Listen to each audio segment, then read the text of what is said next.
တော်တဲ့ဝင်ရင်မြန်မာနိုင်ငံတနိုင်ငံလုံးမှာအေဝါကုတ်တူးလို့နိုဝင်ဘာလ12ရက်နေ့မှာဖြစ်ပေါ်နေပါတယ်။ဘာကြောင့်လဲ။အဓိကတရားခံကတော့မြန်မာနိုင်ငံမှာလိုင်းတွေမကောင်းတာကြောင့်ပါ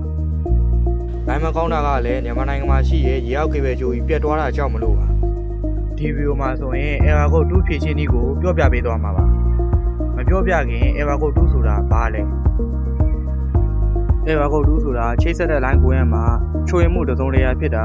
ဒါမှမဟုတ်ဘူတော်တဲကဖိုင်တစ်ခုခုမရှိရကြောင်းမလို့ဖြစ်နေတာပါခုဖြစ်နေတာကတနိုင်ငံလုံးနှိပါဆိုတော့လိုင်းကိုရမှာချိုးရင်မှုဖြစ်တာပါဘလို့ဖြည့်ရှင်းရမလဲ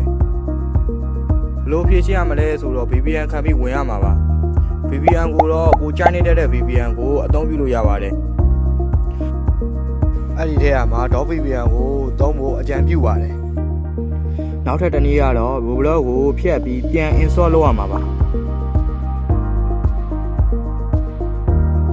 ခုပြထားတယ်လို့လုပ်ပြီးရင်တော့ Google ကိုပြန်ဆော့လို့ရတော့ပါပြီ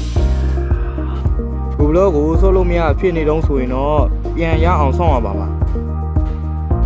ပြန်ရမယ့်အချိန်ကတော့အတိအကျပြောလို့မရပါဘူးတကယ်လို့ Google ကိုပြန်ဆော့လို့ရရင်တော့ဒီ channel မှာအကြောင်းကြားတင်ပေးမှာပါ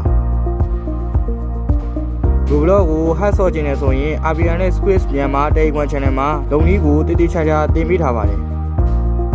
Free Squid နဲ့သုံးရင်ဘန်ခံရတာ Squid ကအလုံးမလောက်တာဖြစ်ရင်တော့ Premium Squid ဝယ်သုံးသင့်ပါတယ် Premium Squid ဝယ်သုံးရင်ဘန်လည်းမခံရပါဘူးအကုန်လုံးအလုံးလောက်ပါတယ်ပြီးတော့ API နဲ့ Squid မြန်မာ Telegram channel မှာလည်း Premium Squid တွေကိုစိတ်ချယုံကြည်စွာဈေးအသက်သာဆုံးနဲ့ဝယ်ယူနိုင်မှာပါ Premium Squid giveaway ရောရှိလို့ဒီလားမကုန်ခင်အလကားရယူနိုင်မှာပါကြည့်ရှုပြီးတဲ့အတွက်အားလုံးကိုကျေးဇူးတင်ပါတယ်